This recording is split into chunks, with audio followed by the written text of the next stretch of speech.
Hi, I'm Sandy Gardner, coming to you from Cloud Imperium's development offices in Santa Monica, California. Today, we check in with the 15 teams who have already qualified, plus reveal who you chose for the 16th spot. The competition is just getting started for the Next Great Starship.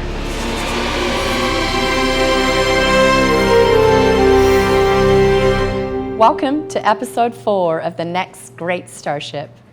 Last week, the judges finalized their 15 picks for the competition. And those teams have begun their work on the concept art for the mercenary gunship. I had a chance to check in with them, so let's see how they're doing and what their reaction was. You see me? Did you start recording? Hey yo, how's the camera angle? Oh, that's a big office. At least it seems to be working. Ciao. Ciao. How are you? Hi guys. Hi Sandy, the team cryo here. So I'm having a little trouble seeing you. The internet in Alaska is the worst of any state. Greetings, I'm Alexander Lopkipanidze. I'm the leader of the Team Troika. I'm Paul Brassi. My form handle is neurological, and I'm representing Team Four Horsemen. Hi, I'm Jan Michigan. I'm the only member from One Bit Amoeba. Hi, my name is Brian Cousins. I'm the leader of Shard Collective. Hi Sandy, I'm Nicholas. Hi Sandy, I'm Malte. And we are Team Vision Cut. Hi Sandy, Simon from Team Shimapan. How are you? Hi Sandy! This is Brett Dingo, man! Brett Dingo. My name's Paul, and my team is Talent Corporation. I am Team Skyguard Fabrications. Hi Sandy, I'm Salvador from Aries, okay, take two. I'm Jared Ricard, and we're Team Catapult. Hey, I'm John Hinkleman. We're Team Catapult. Hey Sandy, this is Scott from Team Catapult. Hi Sandy, I'm Salvador from Team Aries Heavy Manufacturing. Okay, take three. As you most probably know, I'm Pro Team Captain. I'm Ben, I'm the sole member of Team Belafonte. Hey Sandy, I'm E. Phalanx from Tri. How excited is your team to be one of the 16 finalists? Why, very excited. What else can I say? I was surprised, of course. Actually, I was drinking when We put a lot of work into it and had a lot of fun doing it, so it's nice to see it pay off. It was pretty awesome. When I found out that we got into the top 16, I kind of jumped up in my chair. Like, yeah! To the start, we...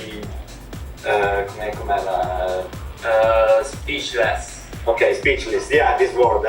We was to this weekend, believe on this, we was like, whoa, yeah. I think we're a little scared, actually. You mean we actually have to produce now? Yeah. I think I may have even seen a comment from your sister saying, "That's my brother." Is that true? I was just like, wow. Yeah, it was pretty crazy. My family, they went insane. This is giant for me. Like, this is geek Super Bowl, I'm telling you. I don't know what to say, but I can smile. I can smile a lot. I cannot erase my smile from my face. What did you think of the show?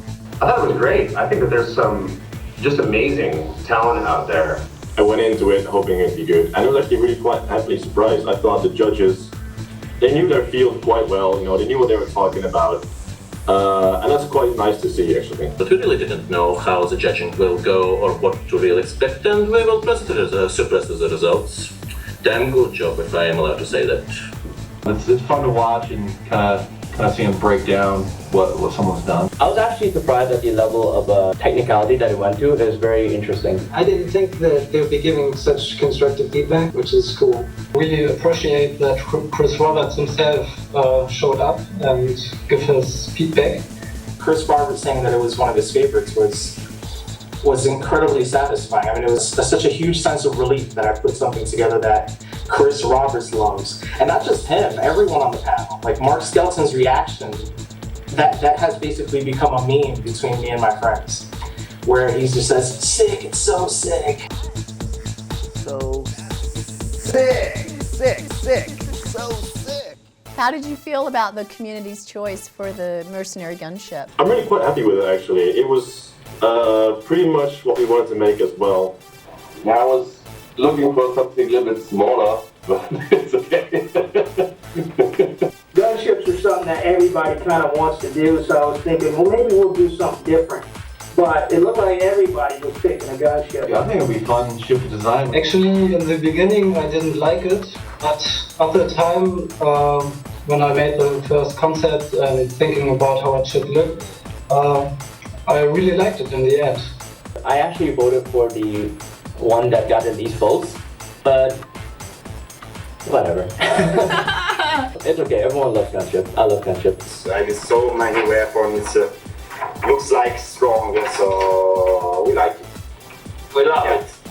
Oh, I love it. You can put a lot of detail into it, basically a lot of functionality and stuff like that. Me and my small guild, we basically want to play as mercenaries who hunt down pirates, which is exactly what we have to build the ship for. So it really does feel like I'm making a ship for me and my friends. So that's pretty awesome. I wanted a ship that me and my wife and my daughter could all fly around with at once, and that seemed like the best choice, and so I voted for it. Are your wife and daughter gamers? They're gonna play this one. Have you guys gotten started yet? Yeah, we started, but we can't really show something good yet. But no little screenshots to show us just yet.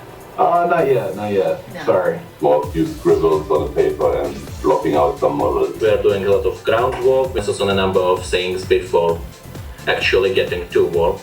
We're in that phase where we're trying to come up with the look and feel and the functionality of the thing on a very basic level. We're very close to finishing that, and then we're gonna go into the concept model and detail model phase and detail concept phase. So, Have you started drawing the next gunship? Yeah. Do you want to see? Yes. Absolutely. Things,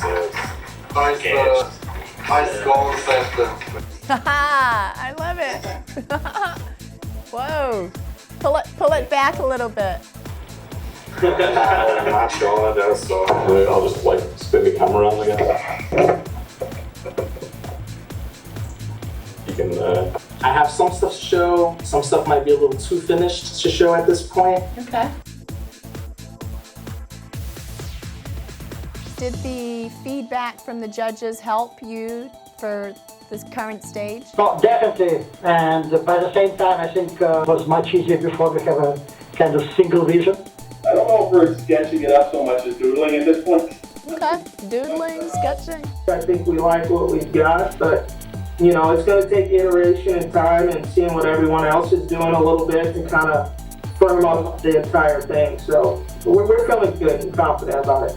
Would you like to say something in Russian to the Russian community? Да. Спасибо за поддержку, ребята. Мужики, дамы, господа, горжусь вашей поддержкой точно так же, как вы гордитесь с нами. Und noch einmal auf Deutsch. Ich hoffe, dass die Community unser Video sehr mag und ja, wir freuen uns auf den Contest. Ragazzi, fidatevi, è veramente un bel progetto. Passate a vedere, dateci un occhio. This is what I want to say to the Italians. Bueno, para todos los que estén en el foro de Star Citizen y todo lo demás, si hay algún artista que esté en los equipos, mis saludos y para que nos contactemos y nos vamos a ver en el espacio muy pronto. Is there anything that you want to say to the community? I'm really excited to be a part of this. It should be a pretty cool ride. We know the teams have all started on their concept designs, and we thought what better way to share with you what that entails than by showing you what we do right here at Cloud Imperium.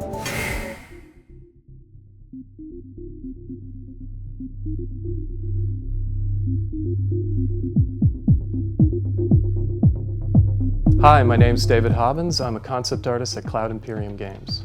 My job at Cloud Imperium entails designing the coolest spaceships possible. And at the moment, I'm working on a new starship called the Mustang.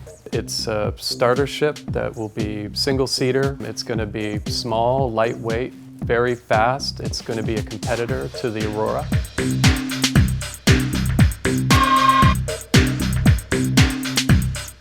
When I'm designing for a 3D immersive experience, there's a number of design problems in the collision of all these complex systems. So part of my job is just being a problem solver, figuring these things out so that they work for the in-game experience.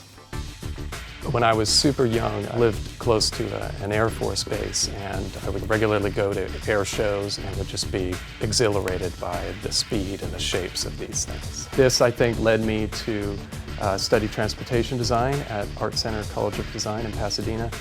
At school, I ultimately ended up getting more into entertainment design, and then I was able to employ what I'd learned designing for real-world vehicles into fantastical vehicles for film and games.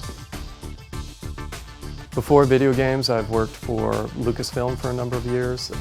I also worked for Image Movers Digital, and most recently I worked for an effects studio in London, MPC, for a Marvel project, Guardians of the Galaxy.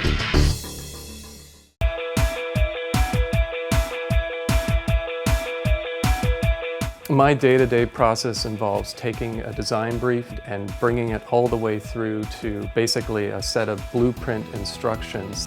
Essentially, I'm tasked with bringing the ship to life. I always try to approach it like I'm blueprinting a real ship. Even though it's for a science fiction property, it still has to be believable to an audience. I start by very carefully reading over the design brief. And the design brief is basically a list of instructions, the big idea of what this ship is. I typically start thinking of words.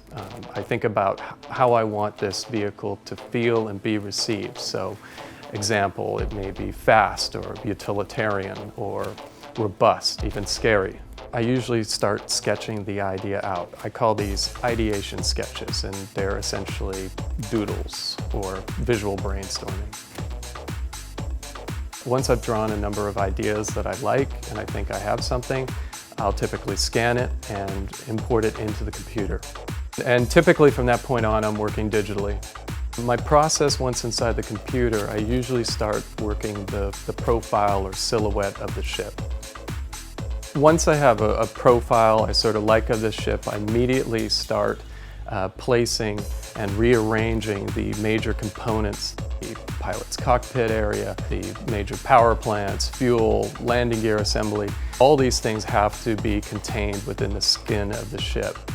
I'm fighting this design task on two different fronts. One is to have a beautiful shape, and the other is to fill all the functional requirements. Sometimes it can be challenging to juggle these two contradictory requirements, but ultimately, placing these things, these major components in early enough actually can inform the exterior and the overall shape in really interesting ways. And as well, it can also tell the story of the ship's utility and function, which should be obvious as part of its design story. Once I have a profile and a package architecture, that's an arrangement of all the major components, I take that and import it into a 3D application.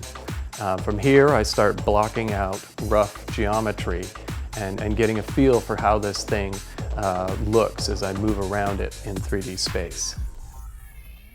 So I've imported the profile image plane, and I've started to block out some rough geometry here. Okay. So, yeah, it's different. I like the feel. Good. Can you go sideways a bit? Oh, cool. You can almost sort of feel like it's like a horse up on its hind legs. Typically, Chris Roberts and I will interact 4 or 5 times on the early concept phase of a particular spaceship. I've just been dragging this along and doing sort of iterations, adding features, and then ultimately I've landed on this type of package. This configuration. The way that Chris and I work together is I'll let him know that I have some new art to show him, and he'll come over and check it out, and we'll start a dialogue. So I guess a couple of things for me would be how are we getting in and out of the cockpit? Is the cockpit going to open, or are we going to make a hatch somewhere that you can climb in and out and also use for EVA? I don't think there will be too much fancy stuff happening on this because obviously it's a lower sort of starter ship. The other things is cargo. Where's the cargo going to be? Well, yeah, that's a good point. I mean, right now, originally I thought that there would be a sleeper cabin here, but what I can do is just open this up and put the cargo hold here. Right. Okay. Yeah. No, because the way I would see it is like, so they're Consolidated Outland. They're a sort of new manufacturer, so they don't have all the stuff that RSI has, and so they probably will be designing their ship to use some standard parts. So like maybe they could use the standard Aurora container, and they could just plug in, and so that you could just interchange it. But I would think that, because they're meant to be sort of lighter and faster, they couldn't necessarily have the bigger containers, just have a smaller container. The smallest one. Okay. I guess the other thing looking around, you got these two guns gimbaled out the front, which is actually a kind of a fairly big advantage over the Aurora, because the Aurora's got fixed guns, and there's going to be two guns on the side there too. Yeah, and I don't think you put any missile racks or anything in them. I can't remember if in the spec we have any missiles, but I don't know about missiles yet. So okay. Well, I'm just trying to think, because generally, like right now, the Aurora has all fixed weapons, guns, and so that's not fixed, it's gimbaled, so that's obviously an advantage over the Aurora. So one thing I would think is perhaps maybe this won't have missiles, and therefore that'll be sort of like, it'll be lighter, it'll be faster, a little more flimsy, and be sort of more a gun platform, and the Aurora would be more sturdy, heavier, could carry more cargo, and then have missiles, and so it's sort of kind of up to what you're doing. But no, I really quite dig it. So that's awesome. Cool. Thank you. All right. I'll be back. Yeah. Another part of the process is that there's an art department in Austin that I'm interacting with. I'll get on a video call with them, get their feedback and ideas. Hey. Hey, man. How are you, man? I'm doing well, thanks. Great shit's making you look a little big there, Chris. Those guns. Yeah. My stomach? It's actually tight. I have some new design work to show you on the Mustang. Basically, I've been doing some ideating, and I've got a profile sketch and some of the interior architecture figured out. Here's the Mustang profile. The pink areas are where I'm considering making passenger compartments, and I just have the little Oscar astronaut in there for scale. What do you guys think? So it sits right on its wing, correct? On both sides? Yeah, I thought that the wings and landing gear, they could sort of remain fixed, serve double duty.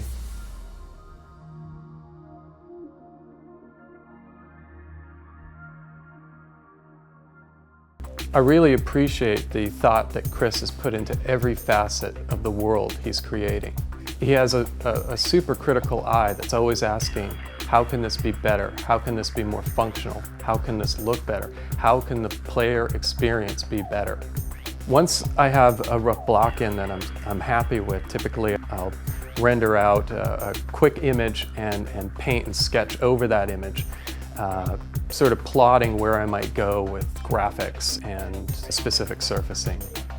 Once Chris Roberts has signed off on the basic block end and function of the ship, I'll typically go in deeper and refine each of those 3D surfaces. And then here's the rear view with the cool. loading fork down. Yeah, I like the little piston detail stuff. It's kind of cool. Yeah, that's so awesome. that will be able to... Well, this is kind of nice on the inside. That's cool. After that, typically I'll start thinking about the livery of the ship, which is basically its major materials and graphics. So that process really involves going back, thinking about the backstory of the particular ship, what I want to convey with these graphics and what its function is, finding reference, and usually I give Chris a number of iterations of which to choose from. So I have these options for you.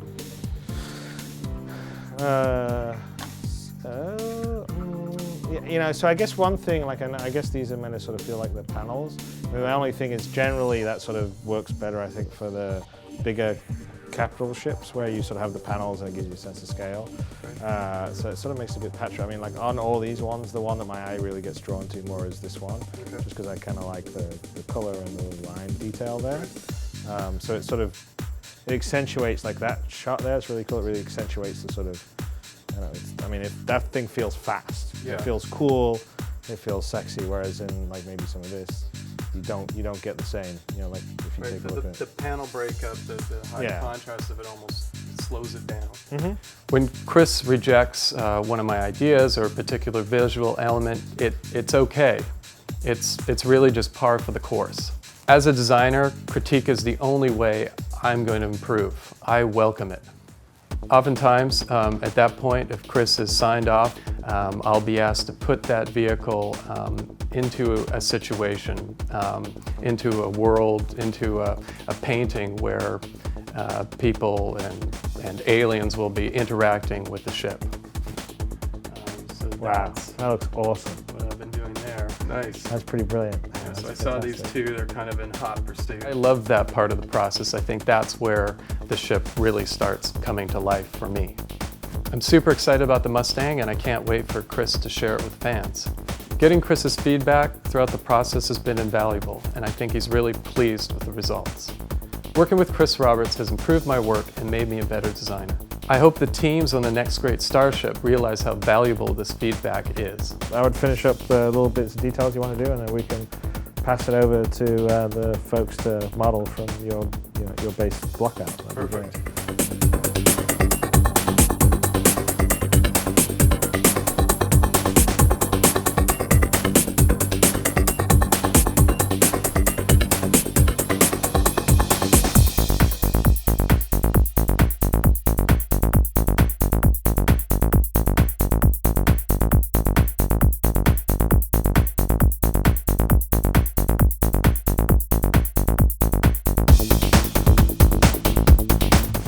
We will be tracking the progress of the new Star Citizen Mustang throughout the entire season. But now it is time to find out who won the wildcard vote. I had the honor of letting the winning team know that they made the final 16. Hi. Ah, hey guys. Hi, can you see us? Yes, I can see you. So guys, it's official, you won the wildcard vote, you blew away the competition, and now you're in the final 16. How do you feel? Oh, nice game! It was really a surprise for all of us. So Are you excited? I voted for you. it's very, very much, really excited. I think the first day, none of us could sleep after we saw the first votes on Friday. Do you guys want to introduce yourselves real quick? I'm Philipp Sackler. I'm Philipp Erchinger, I'm Hannah Erchinger.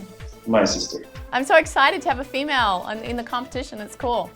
Infinite. And so why did you choose the name Infinite Shoe Monkey? To be precise, it's called Infinite Shoe Monkey because I chose the name for my forum of my wife, and it's the family name of my wife. It's actually pronounced Schuhe, but Philip got it wrong the first time, and we immediately imagined the logo of the Infinite Shoe Monkey with the huge shoes. So that's why we stuck to the name for the team. Yeah, but my nickname is Infi. Yeah, Infi from Infinity. And I'm known as Monkey. Yeah. Have you been doing the concept art? We ended up with basically 2 sketches, which we worked on a bit further in 3D, and now we've come up with 1 sketch with 1 variation that we liked very much, and this is the one that we are going to present in the video, together with the others, of course. This one's the main. So good enough to blow everybody else out of the water and fly to Los Angeles? Of course, definitely. All right, guys, we'll see you later. Best of luck in the competition. Thank you for the call. Very nice to see. Next week, the judges will start to evaluate the team's concept art. And we hope it's good, because not everybody will be moving on. See you every Friday for the Next Great Starship.